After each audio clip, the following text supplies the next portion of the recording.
Assalamu alaikum everyone and welcome back with another lecture with another topic, and this is the structure of essay writing. आज का lecture एक detailed lecture होने वाला है on structure of essay. हम completely समझने वाले हैं कि एक essay का जो स्ट्रक्चर है वो किस तरह होता है और उसमें क्या क्या चीजें क्या क्या फैक्टर्स होते हैं, और उन फैक्टर्स को डिवाइड करके जो चीजें हम देखेंगे कि किस तरह जो है उन फैक्टर्स को एक एक करके लिखा जा सकता है। फैक्टर सच एज के उसकी एक ऐसे में हुक किस तरह होती है, इंट्रोडक्शन किस तरह होता है, थीसिस स्टेटमेंट किस तरह होता है, बॉडी पैराग्राफ्स किस तरह होते हैं।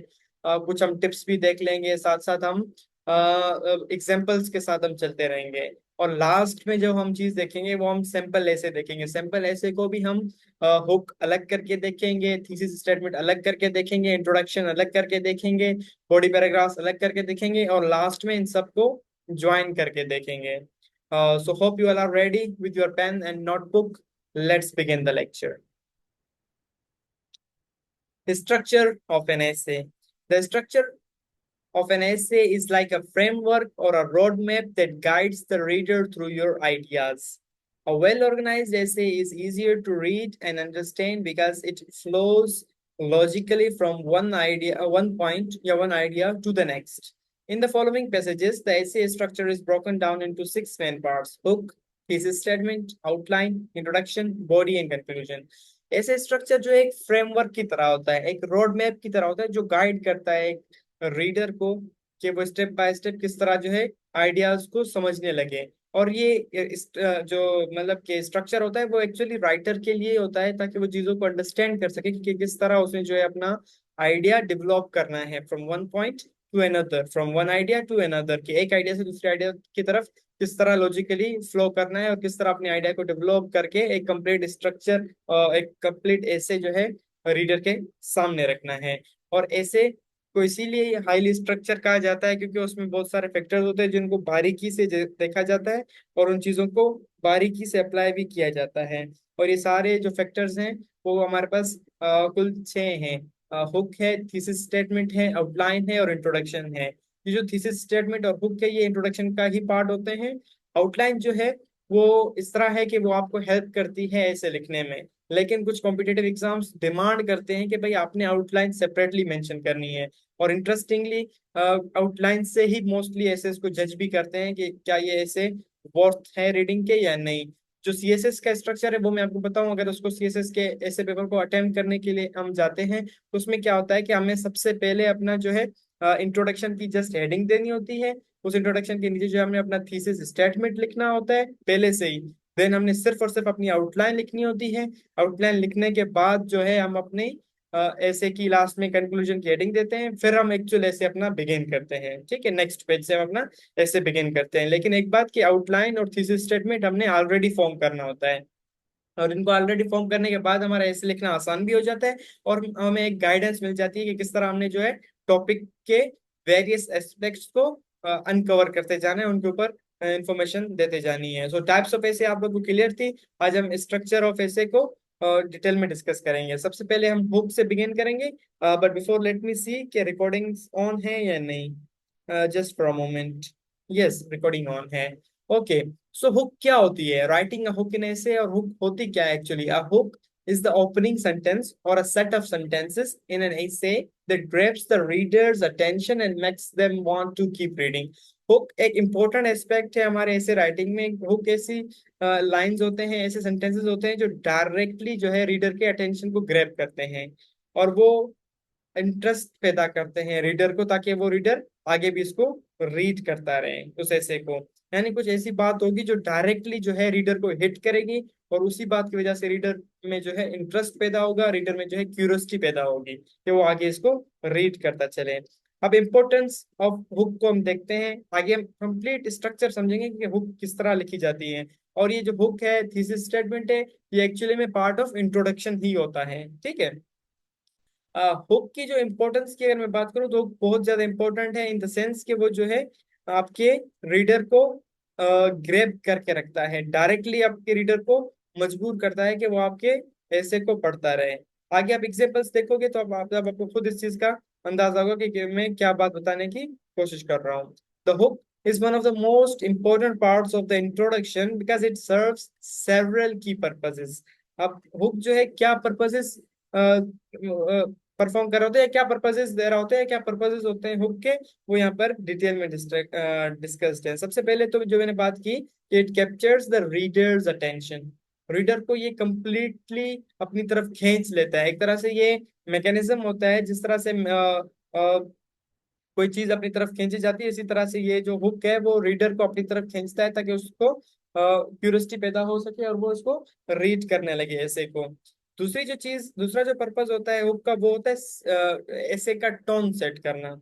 It sets the mood and tone of your essay, whether it's formal, conversational, serious और क्रिएटिव। यानी हुक को पढ़ के ही पता चल जाता है कि थ्रू आउट द जो ऐसे है आपका, उसमें जो है आपकी टोन किस तरह होने वाली है। ठीक है।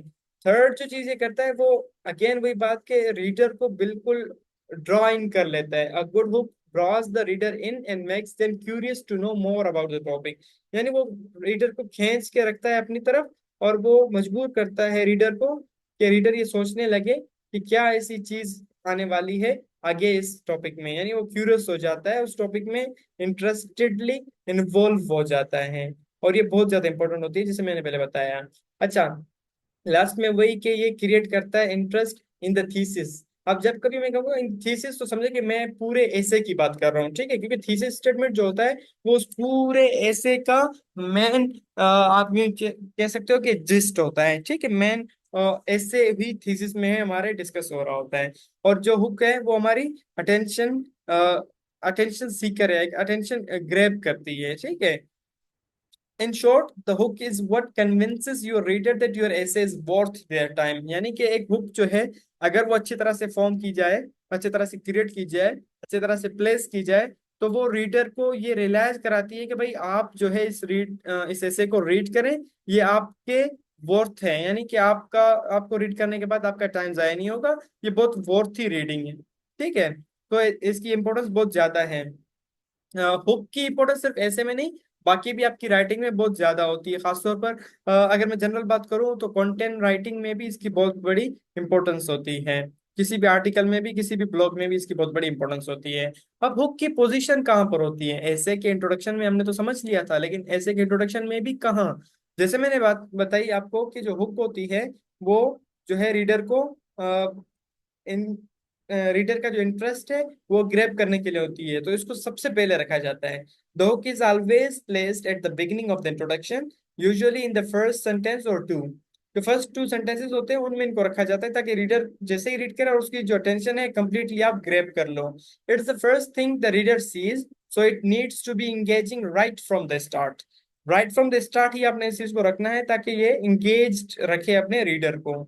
अच्छा, आप इंट्रोडक्शन का जो जनरल या टाइपिकल जो स्ट्रक्चर होता है वो किस तरह होता है? सबसे पहले आप हुक रखते हैं, देन आप कॉन्टेक्स्ट और बैकग्राउंड के अबाउट थोड़ी इन्फॉर्मेशन देते हैं, देन आप अपना थीसिस स्टेटमेंट देते हैं, देन नीचे जो है आप अपनी बातें जारी रखते हैं इंट्रोडक्शन की। लेकिन ये मैंने जनरल बताया है जस्ट फॉर द सेक के हुक को कहाँ प्लेस करना है। हुक को सबसे पहले प्लेस करना है right at the top of the ऐसे और right at the beginning of the ऐसे। ठीक है।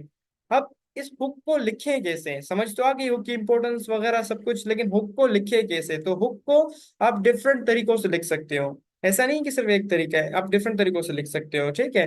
सबसे पहला जो तरीका है उसका हम क्वेश्चन कर सकते हैं।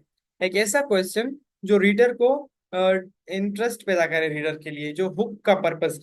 जितने भी यहाँ पे नीचे मैं बताने वाला हूँ मेथड्स, वो हुक लिखने के मेथड हैं, और हुक के मतलब आप समझ चुके हो। हुक जो है इंटरेस्ट ग्रैब करता है। ठीक है। अच्छा, अब इस क्वेश्चन आस्क करने से क्या होगा? Asking a thought provoking question, यानी ऐसा क्वेश्चन जो सामने वाले रीडर के थॉट्स को प्रोवोक करे, यानी उसको एकदम से अटेंटिवली आपके रीडिंग की तरफ खींच कर लाए और उसकी जो थिंकिंग है उसको प्रोवोक करें। Asking a thought provoking question is a great way to engage the reader immediately. It makes them think and feel involved in the topic. यानी इसके जो है क्या कहते हैं वो क्वेश्चन करने से जो रीडर है वो डायरेक्टली और इमीडिएटली जो है आपकी रीडिंग में एंगेज हो जाता है, और वो सोचने लगता है टॉपिक के अबाउट, क्वेश्चन करने लगता है, फील करने लगता है। अगर एग्जांपल में दूं, अगर हम एक ऐसे लिख रहे हैं तो उसका जो हुक हम क्वेश्चन के तौर पर लिखना चाहें तो किस तरह लिख सकते हैं? जस्ट एक जनरल एग्जांपल हमारे पास है कि Have you ever wondered how social media influences the way we perceive ourselves?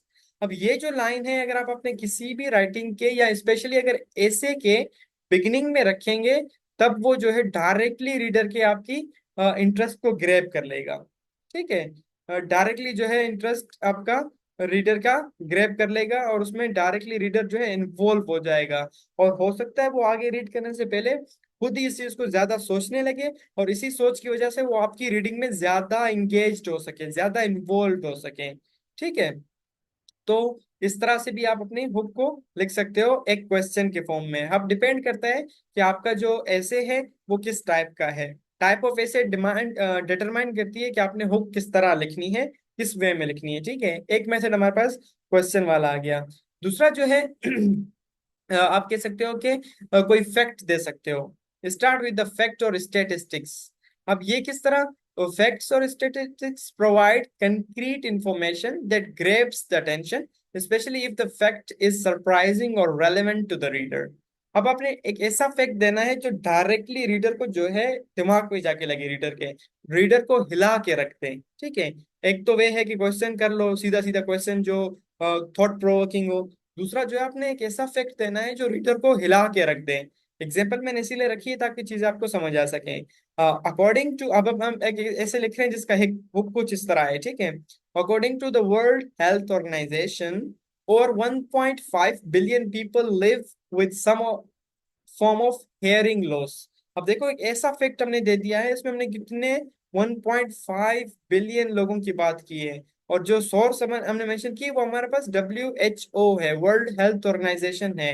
तो बहुत ही ज्यादा प्रेस्टिजियस एक ऑर्गेनाइजेशन है, और हमने इतना एक मतलब इम्पोर्टेंट, या आप कह सके कि टू सम एक्सटेंट कितनी एक हाई इंटेंसिटी वाली बात की है। और हमने टॉपिक भी कोई कौन सी चूज की है? हेयरिंग लॉस की।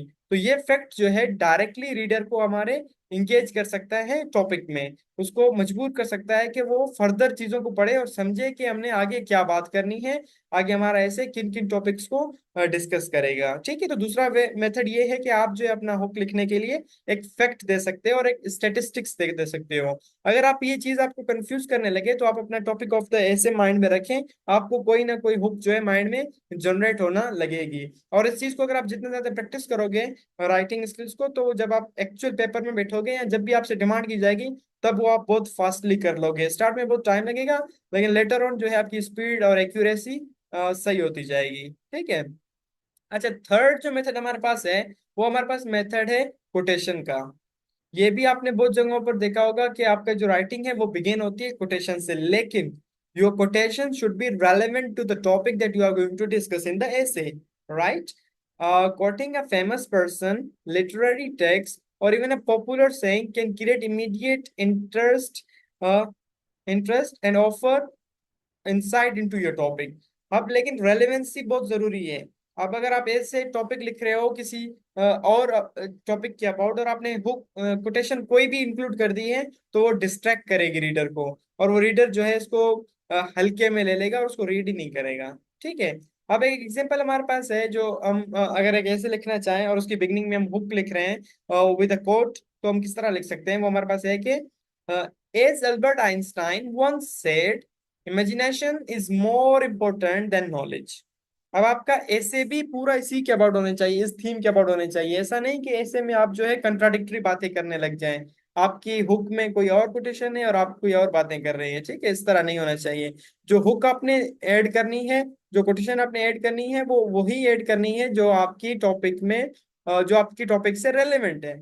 ठीक है, तो थर्ड मेथड हमारे पास कोटेशन वाला था। फोर्थ जो मेथड हमारे पास आ जाता है वो academic, sorry not academic but creative writing और जो नरेटिव राइटिंग है उसके लिए सुटेबल है। यानी कि आपने डायरेक्टली कोई स्टोरी की तरह बता देना है। जिस तरह, last summer I found myself stranded in a foreign country with no phone and no money. It was then that I realized the true power of communication. अब ये भी इंटरेस्टिंग लाइन है, इंटरेस्टिंग स्टोरी है line ऐसे को start करने की। लेकिन ये जो चीज है वो आपकी कहाँ कहाँ आ सकती है? पर्सनल जो एसेज होते हैं जिसमें आप नरेशन दे रहे होते हो, जिसमें आप जो है स्टोरी टेलिंग कर रहे होते हो, वहां आपको काम आ सकता है ये इस तरह की हुक। ठीक है, तो ये हुक आप उन एसेज में दे सकते हो। देन हम आगे चलते हैं, हमारे पास एक और मेथड है बोल्ड स्टेटमेंट का, यानी ऐसी स्टेटमेंट जो बहुत ही बोल्ड हो, जो डायरेक्ट रीडर को हिट कर जाए।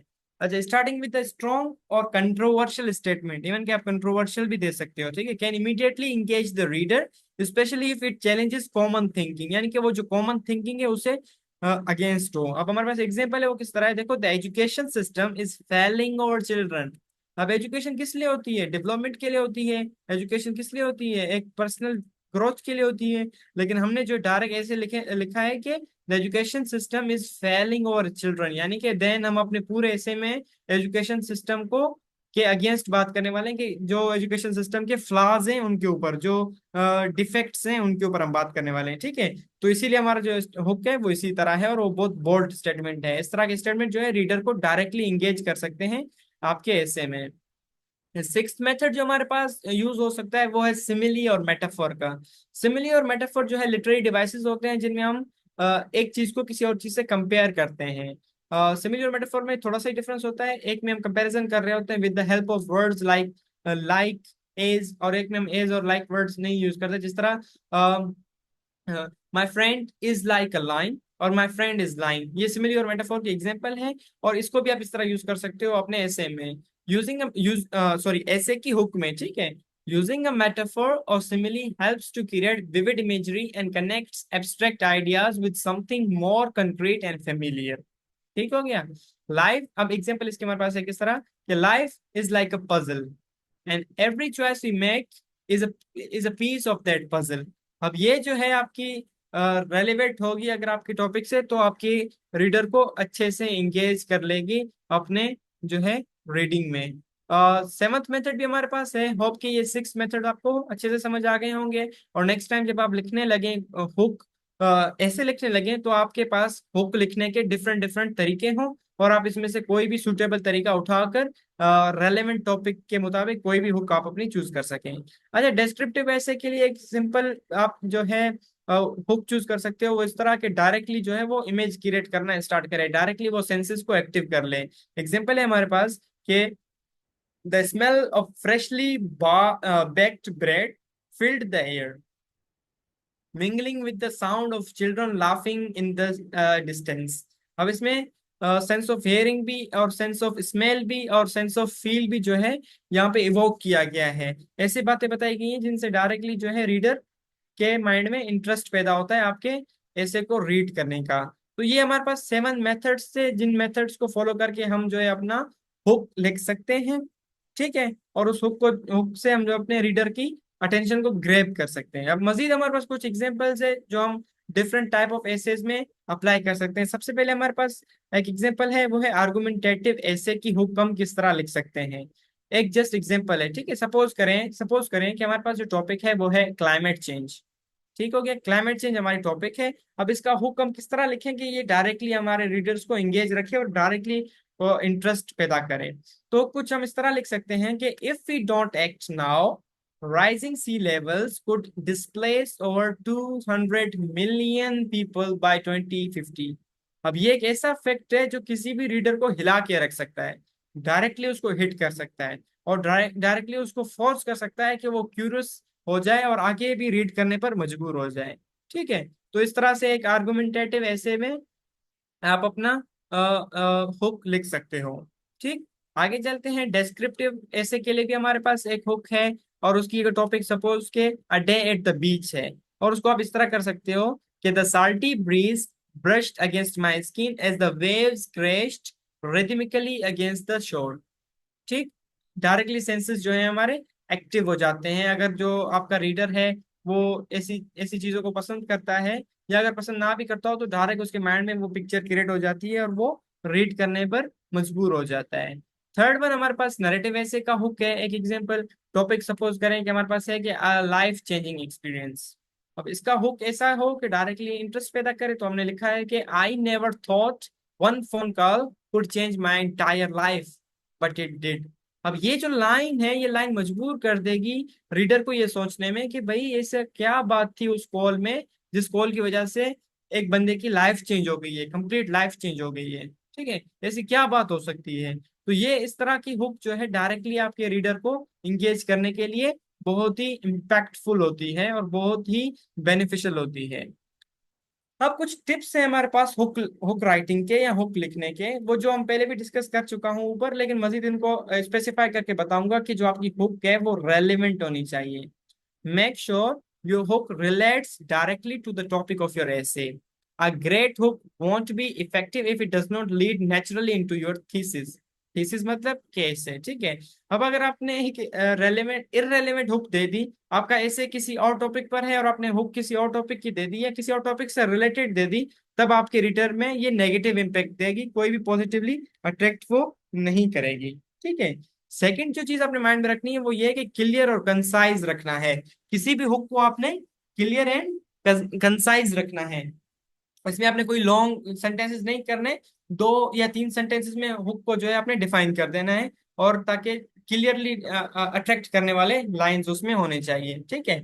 और क्रिएटिविटी को आप यूज कर सकते हो, क्रिएटिव स्किल्स को यूज करके आप अपने हुक को फॉर्म कर सकते हो, और इससे जो है आपकी राइटिंग स्किल्स में मजीद चीजों को अट्रैक्ट करने के लिए चीजें, सॉरी, जो हुक है वो अट्रैक्ट करने में बहुत ही इम्पैक्टफुल रहेगी।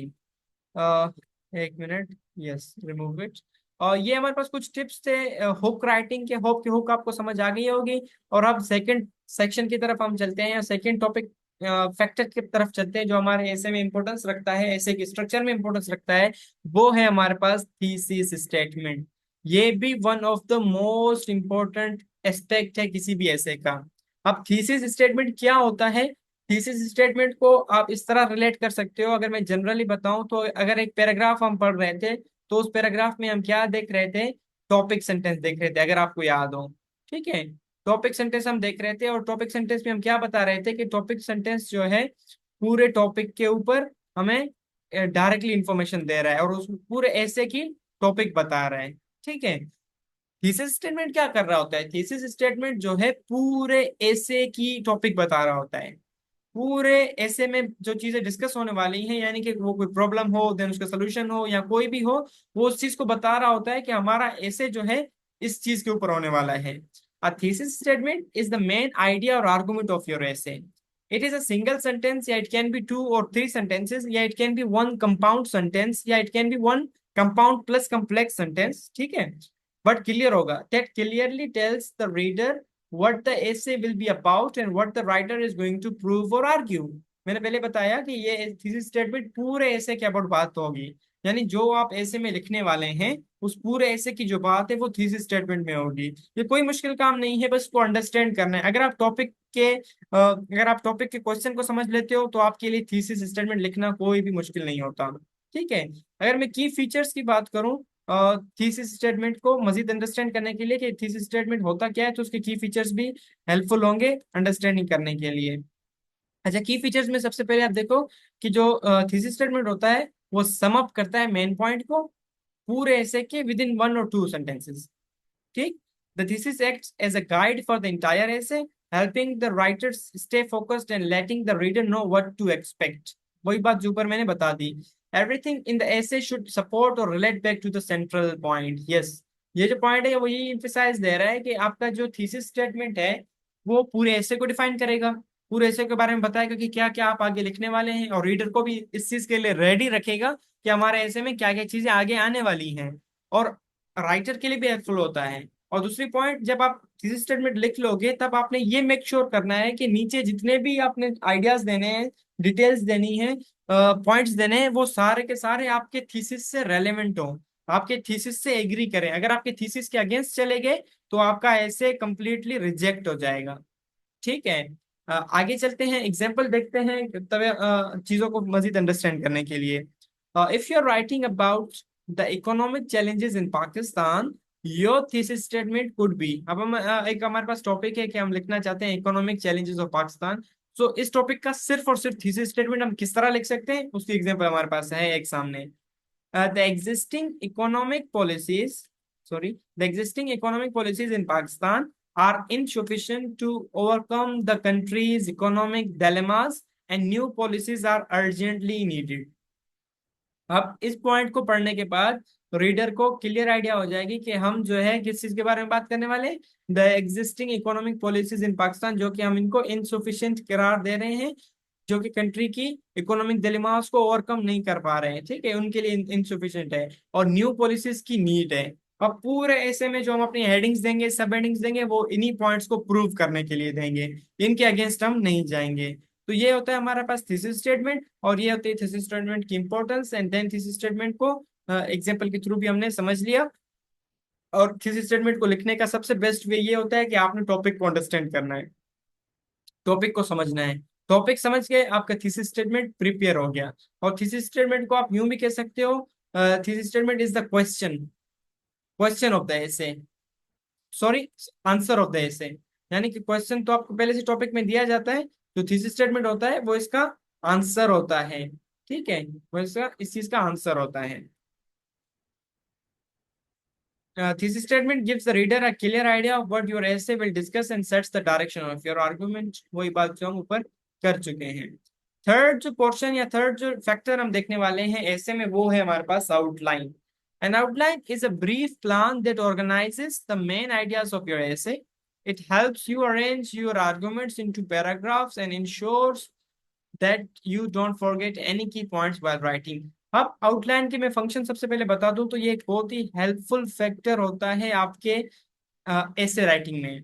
और ऐसे राइटिंग को लिखने से, स्टार्ट करने से पहले ही आउटलाइन को फॉर्म कर देना आपको एक गाइडलाइन प्रोवाइड करता है, और आपके एक आइडिया बिल्ट हो जाती है, एक आपके पास सपोर्ट आ जाता है जिसको फॉलो करते हुए आप अपना पूरा ऐसे लिख लेते हो, ठीक है। और जिस तरह मैंने बताया कि competitive exams just like CSS, उसमें तो आपसे डिमांड की जाती है कि भाई आपने पहले अपनी आउटलाइन मेंशन करनी है, फिर जो है अपना एक्चुअल ऐसे लिखना है, ठीक है। तो आउटलाइन बहुत जरूरी है। एक तो वो आपके खुद के पर्सनली हेल्प करती है, दूसरी जब डिमांड की जाए मतलब इस सीएसएस वगैरह के एग्जाम्स में, तो उसको अच्छे से फॉर्म करके प्रेजेंट करना भी जरूरी होता है। अब why is an outline important? It helps you organize your ideas logically so the essay flows smoothly from one point to another। ठीक हो गया। It prevents you from getting stuck while writing because it acts as a roadmap। वही बात जो ऊपर मैंने बता दी। It ensures that your arguments are fully developed and you don't miss any important point। Yes, ये बहुत important point है कि ये आपको इंश्योर कराता है कि थ्रू आउट द ऐसे जो है आप अपनी बातों को सही से डिलीवर कर रहे हो, और कोई भी ऐसी बात आपकी मिस आउट नहीं हो रही है while writing। आपकी थीसिस सॉरी आपकी आउटलाइन आपके साथ होगी, तो इस ये चीज आपको इंश्योर करेगी कि आपके कोई भी पॉइंट्स जो है मिस नहीं हो रहे, और आप हर हर पॉइंट को मेंशन कर रहे हो अपने ऐसे में। अब आउटलाइन किस तरह क्रिएट की जा सकती है? लिस्ट द मेन पॉइंट्स और हेडिंग्स ऑफ योर ऐसे। अब मेन पॉइंट्स आपके जो होंगे ऐसे के, वो आपने लिस्ट करने हैं, देन उनकी सब हेडिंग्स बनानी है, ठीक है। Organize the points into logical order, making sure each section connects with one before it. और include subheadings for key details or arguments you will use support each point. अब आपकी topic होगी, एक topic है आपकी main, ठीक है, उस टॉपिक पर आपने क्या करना है, आप ज्यादा से ज्यादा जो है तीन सब हेडिंग्स सॉरी तीन मेन हेडिंग्स बनाएं तो वो बेहतर होगा। आप इस तरह कुछ कर सकते हो। ये आपके पास एक हेडिंग आ गई, ये आपके पास नीचे दो दूसरी हेडिंग आ गई, ठीक है, तीसरी हेडिंग भी आ गई आपके पास। अब इन तीन हेडिंग्स में आपने सपोर्टिंग डिटेल्स भी देनी है, यानी कि आपने इसमें आपने क्या करना है, चीजों को डिफाइन करना है। आपने उसमें 5 से 4 से 5 आपने सब हेडिंग्स दे दी, दूसरे में भी 5 से 4 आपने सब हेडिंग्स दे दी, और तीसरे में भी आपने 5 से 4 आपने जो है सब हेडिंग्स दे दी। लेकिन इनको बैलेंस रखना जरूर होता है, इनको बैलेंस रखेंगे तभी चीजें आपकी ज्यादा क्या कहते हैं अट्रैक्टिव लगेंगी, और ज्यादा जो है वो इम्पैक्टफुल रहेंगी, ठीक है। अब ये हेडिंग्स और सब हेडिंग्स से मतलब कि आपने जो टॉपिक के डिफरेंट डिफरेंट एस्पेक्ट्स पर लिखना है, वो जो मेन हेडिंग होगी वो एक एस्पेक्ट ऑफ द टॉपिक होगा, जो दूसरी मेन हेडिंग होगी वो आपके ऐसे का दूसरा एस्पेक्ट होगा, और जो आपकी तीसरी मेन हेडिंग होगी वो भी आपका जो है ऐसे का एस्पेक्ट होगा, ठीक है। अब हम इम्पोर्टेंट टिप्स भी देख लेते हैं कि ऐसे के सॉरी आउटलाइन के लिए क्या इंपॉर्टेंट टिप्स है। तो सबसे पहले तो फॉर्मल स्ट्रक्चर होना चाहिए। जैसे मैंने ऊपर बताया कि जो मेन हेडिंग्स होंगे उनकी नंबरिंग कुछ आप इस तरह कर सकते हो, जो सब हेडिंग्स होंगे उनको आप कोशिश करें कि ABC के साथ मेंशन कर लें, ठीक है। ये एक इम्पैक्टफुल पिक्चर, इम्पैक्टफुल जो है पॉइंट रखता है हमारे रीडर के लिए या हमारे एग्जामिनर के लिए, ठीक है। Don't try to cover too many ideas, focus on two three main areas. जो मैंने ऊपर बात की कि आपके मेन एरियाज दो तीन होने चाहिए, फिर उनको जो है सब हेडिंग्स भी होनी चाहिए उनकी। Keep your outline balanced by having a similar number of sub headings under each main heading. वही बात जो हमने ऊपर कर दी कि ये जो मैन हेडिंग नंबर 1 है, मैन हेडिंग नंबर 2 है और मैन हेडिंग नंबर 3 है, इनको आपने बैलेंस रखना है। अगर चार इसके पॉइंट्स हैं तो चार इसके होने चाहिए और चार इसके। अगर कहीं पर पांच हो जाते हैं, कहीं पर चार, तो ठीक है, बट बैलेंस ज्यादा करना बेहतर है। और ये अ, ज्यादा इफेक्टिव होता है अगर आपकी जो है आउटलाइन बैलेंस्ड हो। ठीक है, तो आउटलाइन भी होप आपको समझ आ गई होगी, इसकी इंपॉर्टेंस, इसका तरीका। फोर्थ जो पोर्शन हम देखने वाले हैं वो इंट्रोडक्शन। अब आ रही है हम एक्चुअल ऐसे को लिखने की तरफ। ठीक है, इंट्रोडक्शन में क्या होता है? The introduction is the first paragraph of the essay. It introduces the topic to the reader and sets the stage for the arguments you will present. ठीक हो गया। की फीचर्स ऑफ इंट्रोडक्शन देख लेते हैं। तो सबसे पहले हम तो वो हुक दे रहे होते हैं, ठीक है। हुक के बाद जो है हम अनफोल्ड कर रहे होते हैं टॉपिक को। टॉपिक को अनफोल्ड किस तरह करते हैं? The first step in writing an introduction is to open the topic और unfold it. This means providing some background information और general context about the subject. You can do this by asking a question, providing a historical fact, or starting with an interesting observation. अब ये जो बात है, ये वही है जो हमने हुक में की थी। तो इंट्रोडक्शन को बिगिन करने के लिए आपने टॉपिक को अनफोल्ड करना होता है। अनफोल्ड करने के लिए आप हुक का सहारा ले सकते हो, रेलेवेंट हुक आप क्रिएट कर सकते हो, जो मैंने ऊपर 5 से 6 मेथड या 7 मेथड आपको बताए हैं, उनमें से कोई भी फॉलो करके। ये करने के बाद, टॉपिक को अनफोल्ड करने के बाद, with the help of hook और विद द हेल्प ऑफ ये पॉइंट्स, देन आपने क्या करना है? देन आपने अपना थीसिस स्टेटमेंट जो है वो दे देना है। थीसिस स्टेटमेंट आपने जब सीएसएस के पेपर लिख रहे हो या जब कोई भी ऐसे लिख रहे हो, तब आपने थीसिस स्टेटमेंट को अपने पहले ही क्रिएट करना होता है। यानी टॉपिक क्वेश्चन आपके पास सामने आ जाए, उसको रीड करें अच्छे से, देन आप अपना थीसिस स्टेटमेंट बनाए, देन आप अपनी आउटलाइन बनाए, देन आप जो है एक्चुअली लिखना स्टार्ट कर दें इंट्रोडक्शन। फिर अपना जो है कंप्लीट ऐसे लिखना स्टार्ट कर दें। ठीक है, अब अनफोल्ड करने के बाद हम जो है थीसिस स्टेटमेंट को लिख लेते हैं। After unfolding the topic, the next step is to state your thesis. This tells the reader the main argument or point of the essay. जो मैंने पहले ही बता दिया आपको, ठीक है। जो थीसिस का मतलब होता है वो मेन आर्गुमेंट ही होता है आपके पूरे एसे का। ठीक, अब ये कर दिया, थीसिस स्टेटमेंट आपने कर दी। अब आगे आपने क्या करना है? आपने जो है ग्लिम्पसेस प्रोवाइड करने हैं या हाईलाइट देने हैं आपके आउटलाइन के। जो जो पॉइंट्स आपके आउटलाइन में मेंशन थे, उन पॉइंट्स को आपने वन बाय वन, 1 लाइन या 2 लाइन में एक्सप्लेन करना है पूरे इंट्रोडक्शन में। ठीक हो गया। पूरे इंट्रोडक्शन में आपने आगे यही काम करना है। थीसिस स्टेटमेंट के बाद जो आपकी आउटलाइन थी उसके मुताबिक आपने अपने जो है इंट्रोडक्शन को नीचे लिखते जाना है। ठीक हो गया। इस तरह जो है आप अपना इंट्रोडक्शन को बिल्ड करेंगे और अपने इंट्रोडक्शन आपका क्रिएट होता जाएगा। अब इस इंट्रोडक्शन की जो वाइंड अप है वो आप किस तरह करोगे? End the introduction with sentence that smoothly leads into the body of the essay. यानी एक ऐसा लाइन, एक ऐसी सेंटेंस के साथ आपने एंड करनी है जो आपके स्मूथली आपको फ्लो दे रहा हो from one paragraph to another, from introductory paragraph to the body of the essay. ठीक हो गया। बहुत सिंपल चीज है।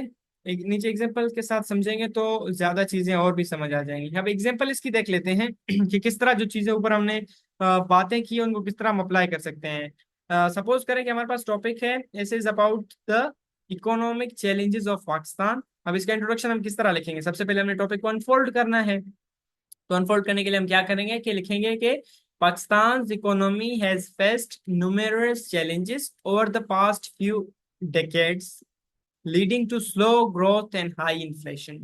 ठीक हो गया। टॉपिक को हमने अनफोल्ड कर दिया, रीडर की इंटरेस्ट भी पैदा हो गई। देन हम थीसिस स्टेटमेंट को अपना पुट करेंगे। The current economic policies are not strong enough to address these problems and significant reforms are required. अब ये जो थीसिस स्टेटमेंट है, इसको रीड करने के बाद पता चल जाना चाहिए रीडर को कि पूरे के पूरे ऐसे में क्या बात होने जाएगी, क्या बात होगी। यानी कि रीडर को पूरा अंदाजा हो जाएगा कि जो थीस सॉरी ऐसे है वो किस चीज के अबाउट होने वाला है। ठीक हो गया। थर्ड पॉइंट जो हमारे पास है यहाँ पे, हाईलाइट द आउटलाइन। अब जो आउटलाइन हमने दी होगी अपने ऐसे में, उसको जो है हम अपने हाईलाइट करते जाएंगे। ठीक है। This essay will explore the root causes of Pakistan's economic issues, evaluate the existing policies, and propose solutions for future growth. ये एक शॉर्ट एग्जाम्पल है अगर हम लॉन्ग लिखते हैं, जब क्योंकि जब सीएसएस के एग्जाम हो तो उसमें डिमांड की जाती है वो एटलीस्ट 2500 या 2500 या इवन के 3000 वर्ड्स की जो है डिमांड होती है। तो उनके लिए इंट्रोडक्शन भी लॉन्ग होता है, और आउटलाइन को फिर कंप्रीहेंसिवली हम अपने ऐसे में, कंप्रीहेंसिव तो नहीं कह सकते बट ब्रीफली भी हम अगर लिखें तो हर पॉइंट और हर सब पॉइंट का एक एक लाइन हम इंट्रोडक्शन में अपने लिख देते हैं, और फिर उस तरह से हमारा जो इंट्रोडक्शन है वो एक अच्छा बन जाता है। ठीक है। अब हम बात करते हैं अब हमारे फिफ्थ फैक्टर की तरफ, जो कि हमारे पास है बॉडी ऑफ द ऐसे। एक ऐसे की बॉडी किस तरह होगी। आपको पता है कि बॉडी ऑफ द ऐसे में आपके पास मिनिमम 3 पैराग्राफ होते हैं, मैक्सिमम आप उसको कितना भी ज्यादा बढ़ा सकते हो, depend on the aspects of the topic. अगर आप लॉन्ग ऐसे लिख रहे हो जो कि जिस तरह के सीएसएस वगैरह में होते हैं, तो आपकी बॉडी ज्यादा पैराग्राफ से मिलकर बन सकती है। पहले समझते हैं कि द बॉडी क्या है। The body of essay is where you present your main arguments और पॉइंट्स, यानी कि जो थीसिस में आपने बात की थी, अब उन्हीं को आपने प्रेजेंट करना है। Each argument or point should be discussed in a separate paragraph, and all paragraphs should relate to the thesis statement. ठीक हो गया। हर आइडिया का एक पैराग्राफ होना चाहिए, और हर आइडिया जो पैराग्राफ में डिस्कस होगी वो रिलेट करनी चाहिए उसी थीसिस स्टेटमेंट से जो आपने ऊपर दिया है। और हर पैराग्राफ आपस में यूनाइटेड हो, और हर पैराग्राफ दूसरे पैराग्राफ से भी कनेक्टेड हो। ये बातें आपने जो है अपने माइंड में रखनी है। आई गेस के जो फीचर्स हैं वो मैंने यहीं पर बता दिए हैं, बट फिर से इनको हम देख लेते हैं फीचर्स को वन बाय वन स्टेप, कि उसमें क्या क्या चीज इंपॉर्टेंट है। Each paragraph should have a clear topic sentence, जो हमने स्ट्रक्चर ऑफ पैराग्राफ में डिस्कस की थी, which introduces the main idea of the paragraph. ठीक। The paragraph should include an explanation of the idea and evidence to support it. ये बात repeat करने की जरूरत नहीं है, क्योंकि हम इसको अच्छे से स्ट्रक्चर में डिस्कस कर चुके हैं। ठीक है। The paragraph should conclude with a wrap-up sentence that ties everything back to the main argument of the essay. ठीक। जब आप सिंपल पैराग्राफ लिख रहे हो तो उसमें आप अपने वाइंड अप सेंटेंस में खत्म कर देते हैं बात को, लेकिन जब आप पैराग्राफ एक ऐसे का पैराग्राफ लिख रहे हो, तब आपने रैप अप सेंटेंस को कुछ इस तरह लिखना है कि वो आपके मेन आर्गुमेंट के अबाउट ही इंफॉर्मेशन दे रहा हो, और कनेक्टिविटी पैदा कर रहा हो सामने वाले पैराग्राफ के लिए या नेक्स्ट आने वाले पैराग्राफ के लिए। अब कुछ हमारे पास एग्जांपल्स हैं जिनसे हम ये चीज समझ सकते हैं कि किस तरह से जो है स्ट्रॉन्ग बॉडी पैराग्राफ्स को क्रिएट किया जा सकता है। कुछ टिप्स भी है हमारे पास, I guess yes. Focus on one idea per paragraph. ये हमने पहले भी डिस्कस कर लिया है कि पैराग्राफ में हमेशा एक आइडिया होनी चाहिए। Each paragraph should just discuss just one idea और point. The topic sentence introduces the main point, and the rest of the paragraph provides details, evidences, and explanation. ये वही स्ट्रक्चर ऑफ पैराग्राफ की बात हो रही है जिसके ऊपर हम एक अपना डिटेल्ड लेक्चर बना चुके हैं, और यही वजह थी कि मैं अपने पैराग्राफ राइटिंग का लेक्चर को बहुत ही डिटेल में रखा था, और हर एस्पेक्ट को डिफरेंट डिफरेंट आइडिया एंगल से हमने डिस्कस किया था, क्योंकि पैराग्राफ राइटिंग बेसिक यूनिट होता है हर राइटिंग का, तो उसको डिस्कस करना बहुत ज्यादा जरूरी था। दूसरा जो चीज हमने माइंड में रखना है वो है यूज ऑफ ट्रांजिशंस या use of linking words. Make sure there is smooth flow between paragraphs by using transition words like furthermore, on the other hand or in addition. ठीक। इन पॉइंट्स का भी आपने ख्याल रखना है। Link to thesis. Each paragraph should connect to your thesis statement, helping to prove और support it.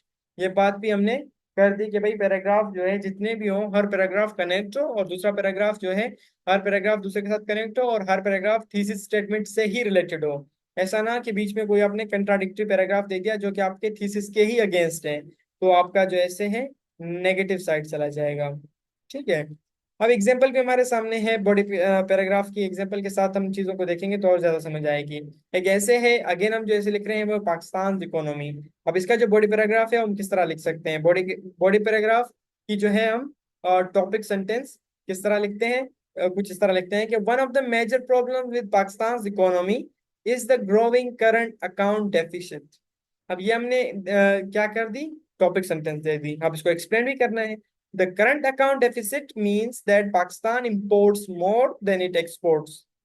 कितने simple way में हमने जो है इस चीज को डिस्कस कर लिया, डेफिसिट, अकाउंट डेफिसिट। ठीक है, करंट अकाउंट डेफिसिट को, which has led to increased debt and economic instability। Explanation भी दे दी। अब इसी एक्सप्लेनेशन को हमने एविडेंस के साथ प्रूफ भी करना है।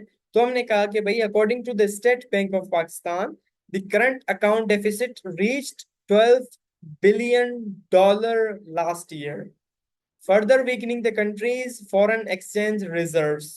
ठीक है, इतनी ज्यादा मतलब कि एविडेंस को इतना स्ट्रांगली हमने प्रोवाइड किया है क्योंकि हम पाकिस्तान की इकोनॉमी पर लिख रहे हैं और हमने जो सोर्स ली है वो स्टेट बैंक ऑफ पाकिस्तान से ली है, जो कि हमारे ऐसे में जो कि हमारे पैराग्राफ को बहुत ही स्ट्रांगली वैलिड बना रहा है। रैप अप सेंटेंस हम किस तरह लिखेंगे? This deficit has contributed to a worsening economic crisis which requires urgent attention from policy makers। बहुत ही अच्छे वे में जो है हम अपने उसको पैराग्राफ को कंस्ट्रक्ट किया है, from topic sentence to the wrap up sentence. इस तरह जो है आप अपने बॉडी पैराग्राफ्स को रख सकते हो, जितने भी बॉडी पैराग्राफ्स आपके ऐसे में आएंगे वो इस स्ट्रक्चर को फॉलो करते हुए आएंगे। आपने अगर एक चीज नोट की हो तो हम अपने ऐसे के हर सिंगल एस्पेक्ट को डिस्कस कर रहे हैं, हर स्ट्रक्चर के हर पॉइंट को डिस्कस कर रहे हैं। अब इन पॉइंट्स को आपने अच्छे से अपने माइंड में रख देना है, देन प्रैक्टिस करनी है। एक दो दफा प्रैक्टिस करने से नहीं बल्कि 10 दफा प्रैक्टिस करने से भी आप चीजों को मिस आउट कर जाएंगे, आप स्ट्रक्चर में गलती कर लोगे। लेकिन उनको फिर अपनी गलती फाइंड आउट करके हाईलाइट करके देन प्रैक्टिस करने लगोगे, देन आपकी ये चीजें आहिस्ता आहिस्ता ग्रो होती रहेंगी। और ट्रस्ट मी, राइटिंग स्किल्स जो है वो सारा का सारा बेस करता है आपकी प्रैक्टिस पे। आप राइटिंग स्किल्स को आप 2 दिन में सारे टेक्निक सारे रूल्स याद कर सकते हो, ठीक है, लेकिन वो आपकी इंप्रूवमेंट की गारंटी नहीं देंगे। इंप्रूवमेंट की गारंटी किस चीज से आएगी? प्रैक्टिस से आएगी। लास्ट जो चीज हमारे पास आ जाती है वो है ऐसे का कंक्लूजन। एक ऐसे को जब हम कंक्लूड करते हैं तो किस तरह करते हैं? The conclusion is the final part of the essay where you summarize everything you have discussed. ठीक है, जो भी डिस्कस किया था उसको समराइज करते हैं। It brings closure to your argument and leaves the reader with the final thought. ठीक हो गया, बहुत ही क्लियर जबान में जो है हमने चीज को जो डिस्कस की थी उसको समराइज करना है और रीडर के लिए एक फाइनल थॉट छोड़ देनी है। अब इसके की फीचर्स देखते हैं। हमने हमने क्या करना है अपने जो है कंक्लूजन में, हमने अपना थीसिस स्टेटमेंट को रीफ्रेज करके लिखना है।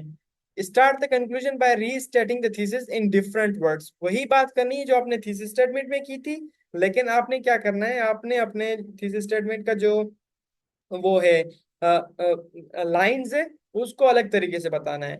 This reminds the reader of the main argument of the essay. ठीक हो गया। अब इसको आपने रिव्यू करना है सपोर्टिव पैराग्राफ्स के साथ, यानी कि कंक्लूजन में भी आपने जो है पॉइंट्स आगे देने हैं। Summarize the main points that you made in the body paragraphs without introducing new information. जो आपने पैराग्राफ्स ऊपर दिए थे, जो आपके सपोर्टिंग पैराग्राफ्स थे, उन्हीं पैराग्राफ्स को आपने समराइज करके लाइन या 2 लाइन या 3 लाइन में जो है कंक्लूजन में लिखना है, लेकिन कोई भी न्यू इन्फॉर्मेशन ऐड नहीं करनी। रिमेंबर दिस, आपने जो है कोई भी न्यू इन्फॉर्मेशन कंक्लूजन में ऐड नहीं करनी। वही बातें बतानी है जो ऊपर आपने की है, कोई भी न्यू बात आपने यहाँ पर नहीं करनी, ठीक है, क्योंकि यहाँ पर आप समराइज कर रहे हो, यहाँ पे आप कोई भी एडिशनल इन्फॉर्मेशन प्रोवाइड कर ही नहीं सकते। ठीक। आगे आपने जो है एक और पॉइंट है हमारे पास के साइक्लिक रिटर्न, यानी कि end the essay by connecting back to the introduction. जो इंट्रोडक्शन में आपने कहा था उसी के साथ आपने अपने को कंक्लूजन को कनेक्ट बैक करना है। This can be done by providing a final statement that gives a sense of closure और offering general optimistic thought related to the topic, essay topic. ठीक है, दोबारा से बैक करके इंट्रोडक्शन की तरफ आपने जाना है। अब कुछ हमारे पास टिप्स भी हैं कि किस तरह है कंक्लूजन जो है हम लिख सकते हैं, एग्जाम्पल भी है आप कह सकते हो। अब किस तरह जो है हम अपने थीसिस को रीस्टेट कर सकते हैं। ये सपोज करें कि हमारा कंक्लूजन का जो पैराग्राफ है वो बिगिन हो रहा है। In conclusion, Pakistan economic policies are not adequate. ऊपर आपको याद हो तो उसी की तरह उसी जो है टॉपिक के ऊपर हम अपना कंक्लूजन लिख रहे हैं, उसी थीसिस स्टेटमेंट को हम रीस्टेट कर रहे हैं रिफ्रेज करके, यानी कि पैराफ्रेज करके दूसरे वे में बता रहे हैं। Policies are not adequate to address the country's current challenges. ठीक, इस तरह आपने अपने थीसिस को रीस्टेट कर दिया। अब मैं जस्ट एक एग्जांपल दे रहा हूँ कि किस तरह आपने जो है अपने जो मेन पॉइंट्स थे उनको सम अप करना है। आपने डिटेल में सम अप करना है वैसे हर पॉइंट्स को, जो पॉइंट आपके ऐसे में डिस्कस था। ठीक है, the growing current account deficit, reliance on foreign loans and lack of investment in infrastructure are just a few of the issues that need to be resolved। अब ये जो बातें हैं, ये current account deficit, reliance on foreign loans, lake of investment in infrastructure, ये points आपने already अपने ऐसे में डिस्कस किए हैं। यहाँ पर जस्ट आप समरी दे रहे हो उनकी। ठीक है, तो ये होता है आपके कंक्लूजन पैराग्राफ का स्ट्रक्चर। फाइनल थॉट आपने किस तरह देनी है कि to ensure sustainable economic growth, Pakistan must adopt a new set of policies that focus on long-term development rather than short-term fixes. अब अपने फाइनल थॉट देके जो है अपने ऐसे को वाइंड अप कर दिया यहाँ पे, कंक्लूजन का जो पैराग्राफ है उसको वाइंड अप कर दिया। ठीक है, इस तरह जो है चीजों को आप वाइंड अप करके कंक्लूजन उसका फाइनल थॉट दे सकते हो। अपने कंक्लूजन की जो टिप्स हैं वो अभी आपके सामने हैं। अब कुछ हमारे पास टिप्स हैं जो कि ऐसे राइटिंग के लिए बहुत ही ज्यादा बेनिफिशियल हैं, चाहे वो आप प्रैक्टिस कर रहे हो चाहे वो आप वैसे ही लिख रहे हो। सबसे पहले तो उसमें टाइम मैनेजमेंट का ख्याल रखना, क्योंकि कॉम्पिटिटिव एग्जाम्स में आपके पास 3 घंटे होते हैं और आपके पास ऐसे लिखना होता है जो कि मैक्सिमम 3,000 वर्ड्स तक जा सकता है। अब 3,000 वर्ड्स 3 घंटों में लिखना शायद ही आसान लग रहा हो, बट कभी लिखना स्टार्ट करो तो पता चलेगा। और जब 3,000 वर्ड्स आप लिख रहे हो तो वर्ड्स भी कैसे, हाईली स्ट्रक्चर्ड, हाईली इसमें एविडेंस हो, हाईली उसमें जो है चीजों को ख्याल रखा जाए। इसके लिए प्रॉपरली आपने टाइम मैनेज करना है, आउटलाइन बनानी है, थीसिस स्टेटमेंट बनाना है, देन आपने जो है लिखना स्टार्ट करना होता है। ठीक है, टाइम मैनेजमेंट को ख्याल करना बहुत जरूरी होता है। Plan your time well so you can complete each section of the essay without rushing, यानी कि आप एंड में परेशान ना हो कि चीजें आपकी रह गई और टाइम कम पड़ गया, नहीं, आपने प्लान करके चलना होता है।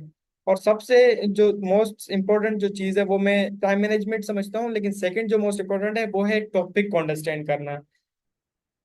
2-3 सेशंस अगर मैंने लिए थे तो उसमें मैंने यही बात मेंटर से सुनी थी कि कुछ जो हमारे सीएसएस एस्पायरेंट्स होते हैं वो फेल इसी वजह से होते हैं कि वो टॉपिक को अंडरस्टैंड नहीं करते हैं।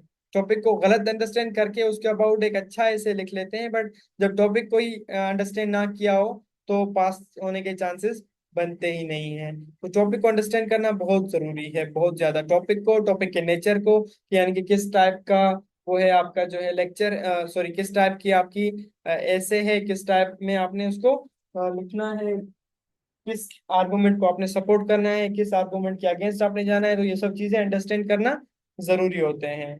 ठीक है, आगे अगर हम चलते हैं तो हमारे पास पॉइंट एक और आता है कि फोकस्ड रहना है अपने थीसिस पर। जो थीसिस स्टेटमेंट हमने दिया है उस पर फोकस्ड रहना है। Every part of your essay should help proof और सपोर्ट योर थीसिस। कहीं पर भी ऐसी बात नहीं करनी जो कि आपके थीसिस के अगेंस्ट हो। और लास्ट में proof read is must. Always proof read your essay for grammar, spelling and clarity. ये जो टिप्स मैंने यहाँ पर दी हैं ये आप प्रैक्टिस में अगर प्रैक्टिस करते वक्त अगर अप्लाई करेंगे तो ट्रस्ट मी कि आपकी जो है इम्प्रूवमेंट आती जाएगी। और ये जो टिप्स हैं वो सबके लिए है, not only for you but for me and but for everyone that is even expert in writing. ये राइटिंग स्किल जो है प्रैक्टिस बेस्ड है। अगर आप प्रैक्टिस करना छोड़ दोगे आपकी राइटिंग स्किल्स खराब हो जाएंगी, और आपने प्रैक्टिस करते रहना है, तब जाके आपकी राइटिंग जो है इम्प्रूव होगी, मेंटेन रहेगी, और आप ज्यादा से ज्यादा चीजों को एक्सप्लोर करोगे अपने राइटिंग के थ्रू। तो होप कि ये जो सेशन है, जो लेक्चर था वो इन्फॉर्मेटिव था। अब लास्ट में हम सैंपल की तरफ जा रहे हैं। सैंपल से पहले जो हमने चीजें डिस्कस की हैं उसमें हमने स्ट्रक्चर को डिटेल में डिस्कस किया है, कुछ हमने पॉइंट्स डिस्कस किए हैं, कुछ हमने टिप्स भी डिस्कस कर ली हैं। अब लास्ट चीज जो हमारे लेक्चर की रह गई है वो हमारे पास, सॉरी पहले तो हम इसको समराइज कर देते हैं फिर हम सैंपल की तरफ चले जाएंगे कि आज के लेक्चर में जो हमने चीजें देखी वो क्या थी। सबसे पहले हमने हुक देखी थी कि हुक क्या होती है। हुक एक ऐसी लाइन होती है जो रीडर की अटेंशन ग्रैब करती है, और वो बहुत इंपॉर्टेंट होती है किसी भी ऐसे के लिए या किसी भी इवन फॉर्म ऑफ राइटिंग के लिए, ऐसे में भी बहुत इंपॉर्टेंट होती है। ठीक, सेकंड चीज जो हमने देखी थी वो हमने थीसिस स्टेटमेंट देखा था। थीसिस स्टेटमेंट हमारे पास मेन आइडिया ऑफ ऐसे होता है जो 1-2 सेंटेंस में ही पूरी बात बता रहा होता है। थर्ड चीज जो हमने देखी थी वो हमने आउटलाइन को देखा था कि एक आउटलाइन किस तरह बनाई जा सकती है, और आउटलाइन जो है क्या होती है और उसकी इंपॉर्टेंस क्या है, और वो जो है हमारे आर्गुमेंट्स को किस तरह से ऑर्गेनाइज रखती है और किस तरह से हेल्पफुल होती है हमारे राइटिंग के उसमें टास्क में। ठीक है, देन हमने इंट्रोडक्शन को देखा था। इंट्रोडक्शन जो है हमारा ओपनिंग पैराग्राफ होता है, और उसमें पूरे ऐसे की बातें जो है हम कर रहे होते हैं, थीसिस स्टेटमेंट दे रहे होते हैं, अपने आउटलाइन को भी जो है एक्सप्लेन कर रहे होते हैं। तो वो भी हमने चीजों में सीख लिया। देन हमने बॉडी पैराग्राफ देखे कि बॉडी पैराग्राफ जो है वो किस तरह लिखे जा सकते हैं, और उसमें किस तरह चीजों को डिस्कस किया जा सकता है, फैक्ट्स किस तरह से प्रोवाइड किए जा सकते हैं, और बॉडी पैराग्राफ्स का जो इंटरनल स्ट्रक्चर है वो भी किस तरह होता है, किस तरह उसमें कनेक्टिविटी होती है, एक्सेट्रा एक्सेट्रा। लास्ट में हमने कंक्लूजन को भी देख लिया कि हमने किस तरह जो है चीजों को कंक्लूड करना है। अब जो चीज हमारे पास रह गई है वो हमारे पास सैंपल ऐसे रह गया है। इस सिंपल ऐसे में हम हर स्ट्रक्चर के हर एस्पेक्ट को डिफरेंटली और सेपरेटली देखेंगे और एट द एंड हमने इन सबको कंबाइन करके देखना है। तो हमारे पास एक सिंपल ऐसे है जो कि लिखा गया है, the importance of economic stability for Pakistan future. ठीक है। अब इस टॉपिक का जो है हुक हमने कुछ इस तरह से लिखा है। हुक की टिप्स, थीसिस स्टेटमेंट, इंट्रोडक्शन, सबकी टिप्स मैं ऊपर दे चुका हूँ। यहाँ पर जस्ट हम रीड करेंगे और अंडरस्टैंड करेंगे किस तरह लिखा गया है। हुक हमने लिखा है कि imagine a country where every citizen has access to basic necessities, the youth have ample job opportunities and business thrive, boosting the national economy. This dream can only be realized through consistent economic stability. अब ये hook जो है बहुत interesting है हमारे readers के लिए भी और हमारे एग्जामिनर के लिए भी। ठीक है, वो सीधा सीधा जो है अटेंशन ग्रैब कर रही है। इस हुक के बाद जो हम चीज लिख रहे होते हैं हमारे पास वो होता है thesis statement. Economic stability is critical for Pakistan's progress as it directly impacts development sectors such as employment, education, and healthcare, while also fostering political stability and enhancing the country's global standing. अब ये जो तीन lines हैं, इन तीन lines को हमने thesis statement इसीलिए कहा है क्योंकि ये आगे हमारे रीडर को बताती हैं कि भाई पूरा का पूरा जो ऐसे है वो इन्हीं बातों पर होने वाला है। पूरा जो हम स्टैंड लेने वाले हैं वो इन्हीं चीजों के ऊपर लेने वाले हैं। देन जो इंट्रोडक्शन पार्ट तो बिगिन हो ही चुका होता है, लेकिन थीसिस स्टेटमेंट के बाद वाला जो पार्ट है उसको हम भी देख लेते हैं कि किस तरह जो है हमने चीजों को रखा है। इंट्रोडक्शन में हम आ गए हमारे पास, economic stability forms the backbone of nation's prosperity allowing it to focus on growth and development. For Pakistan, a country with immense potential but plagued by financial crisis and external debt, achieving and maintaining economic stability is more than just a policy goal. It is a necessity. Without a strong and stable economy, efforts in other critical areas like social welfare, education, and healthcare will remain limited. This essay explores why economic stability is vital for Pakistan's future, touching on its impact on key sectors and how it contributes to long-term national progress. इस तरह से जो है हम अपना introduction में बातों को अरेंज कर सकते हैं, ऑर्गेनाइज कर सकते हैं। आप किसी भी टॉपिक पर लिख सकते हो। अगर आप प्रैक्टिस करके लिख कर मुझे सेंड कर दो, I would be happy to read them and analyze them. Body paragraph हमने दो तीन यहाँ पर रखे हैं, मिनिमम बॉडी पैराग्राफ इस ऐसे में हमारे पास चार हैं, तो उन्हीं को हम डिस्कस करेंगे कि किस तरह हमने चीजों को पैराग्राफ में डिस्कस किया है। बॉडी पैराग्राफ नंबर 1 है कि a stable economy leads to increased investment and business opportunities, which in turn generates more jobs. Pakistan, with its large youth population, faces a significant challenge in providing enough employment opportunities. High unemployment rates not only burden families but also lead to social unrest. By fostering on policies that promote economic growth, such as industrial development and support for small and medium-sized enterprises, the government can help create sustainable job opportunities which will improve the quality life of millions of Pakistanis. एक paragraph हमने हमारे पास हो गया, और paragraph भी highly structured लग रहा है जिसमें हम टॉपिक सेंटेंस भी दे रहे हैं, इंफॉर्मेशन भी दे रहे हैं, एविडेंस भी दे रहे हैं और फैक्ट्स भी दे रहे हैं। दूसरा हमारे पास पैराग्राफ है role in education and health care. Economic stability also ensures, अच्छा ये टॉपिक शायद थोड़ी सी डिफिकल्ट हो, आप सिंपल पैराग्राफ के साथ सॉरी सिंपल टॉपिक्स के साथ बिगिन कर लें, फिर इस तरह के कॉम्प्लेक्स और जो है हाई लेवल के टॉपिक्स पर भी आप लिख सकते हो। Economic stability also ensures that government has sufficient resources to invest in education and healthcare. In Pakistan, both of these sectors suffer from chronic underfunding, which limits access to quality services for the majority of the population. A stable economy would enable the government to allocate more funds toward improving school infrastructure, training teachers, and providing better healthcare services. In turn, a more educated and healthier population is likely to contribute to further economic growth, creating a positive cycle of development. दूसरा paragraph, चीजों को आपने देख लिया होगा कि किस तरह स्ट्रक्चर वे में हर पैराग्राफ में एक बात का जो है जिक्र किया जा रहा है। तीसरा पैराग्राफ हमारे पास आ जाता है economic instability often leads to political unrest as people struggle to meet their basic needs. In Pakistan, the connection between economic and political instability is evident, with inflation and unemployment often leading to public dissatisfaction and protests. By fostering a stable economy, the government can reduce these tensions, creating a more peaceful and secure environment for its citizens. Political instability, in turn, attracts foreign investment, further bolstering the economic and creating a virtuous cycle of growth. Third paragraph भी हमारे पास हो गया। Fourth की तरफ हम चलते हैं, enhancing global understanding. अच्छा, आउटलाइन भी हमने साथ साथ दी हुई है, ठीक है। इंट्रोडक्शन के बाद देखो आउटलाइन है हमारे पास, लेकिन इस तरह आउटलाइन मेंशन नहीं करते। आउटलाइन मेंशन करने का तरीका अलग होता है, जो मैंने ऊपर बता दिया है, ठीक है। अच्छा, फोर्थ पैराग्राफ है हमारे पास, a stable economy a stable economy enhances Pakistan's global standing, enabling it to negotiate better trade deals and participate more effectively in international organizations. As Pakistan improves its let me remove them, जो markers हैं,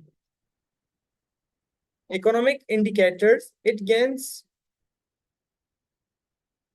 more leverage in sorry It gains more leverage in global discussions on trade, climate change, and regional cooperation. This not only boosts national pride but also allows the country to secure favorable terms, international agreements contributing to long-term prosperity.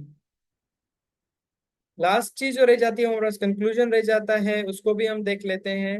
In conclusion, economic stability is essential for Pakistan's growth and development. It impacts every aspect of life, from job creation and social services to political harmony and international relations. For Pakistan to achieve its true potential and ensure a prosperous future for citizens, economic policies that promote stability and growth must remain a top priority. A strong, stable economy will lead to lasting benefits for the nation, creating a brighter future for generations to come. ये जो ऐसे है, एक तरह से short ऐसे था, जो कॉम्पिटिटिव एग्जाम्स में होता है, वो थोड़े से लॉन्ग होते हैं और उनमें चीजों को बहुत ही डिटेल में डिस्कस किया जाता है। और यहाँ पर हमने जो है ऐसे को एक साथ रखा है, अगर आप स्क्रीनशॉट लेना चाहें तो ले सकते हैं। यहाँ तक। देन हमारे पास सेकेंड पैराग्राफ, देन जो हम चलते हैं नीचे थर्ड पैराग्राफ की तरफ, ये भी पैराग्राफ आ गया, और लास्ट में यहाँ पर कंक्लूजन के साथ हमारा ऐसे खत्म। अच्छा, अगर मैं कॉम्पिटिटिव एग्जाम्स की बात करूँ तो मैं जो ऊपर बात कर रहा था वो कुछ इस तरह कर रहा था कि जब कभी हमारे पास मोस्टली जो सीएसएस में फॉर्मेट है वो इस तरह होता है कि हमें एक टॉपिक दी जाती है, उस टॉपिक के ऊपर हमें ऐसे लिखने को कहा जाता है। और ऐसे लिखने के लिए सबसे पहले हमने जो स्टार्ट करते हैं वो हम कुछ इस तरह करते हैं कि अपनी इंट्रोडक्शन की जस्ट हेडिंग दे रहे होते हैं, ठीक है। यहाँ पे हम हेडिंग देते हैं कि इंट्रोडक्शन। जो सेकंड हेडिंग दे रहे होते हैं हम वो थीसिस स्टेटमेंट की दे रहे होते हैं, ठीक है। थीसिस स्टेटमेंट को बाकायदा हम लिख रहे होते हैं, जो एक्चुअल थीसिस स्टेटमेंट होता है हमारा उसको, ठीक है। थीसिस स्टेटमेंट के बाद जो हम लिख रहे होते हैं वो आउटलाइन लिख रहे होते हैं। आउटलाइन का जो तरीका है ऊपर मैंने बताया था, उस आउटलाइन के मुताबिक हम जो है चीजों को लिख रहे होते हैं। और कभी कभार जो एग्जामिनर होता है वो आउटलाइन से ही ऐसे को जज कर लेता है, तो आउटलाइन को भी इफेक्टिवली फॉर्म करना बेहतर है। और लास्ट में जो चीज आ जाती है हम कंक्लूजन की हेडिंग जस्ट दे देते हैं, ठीक है। ये इस तरह देने के बाद जो है नेक्स्ट पेज से हम अपना एक्चुअल ऐसे बिगिन करते हैं। So this was all about our today's lecture. Hope it was interesting and informative. And this is what I was supposed to discuss in this lecture. Allah Hafiz, take great care of yourself until we meet next time with some new topics and new discussions. Allah Hafiz, take great care of yourself.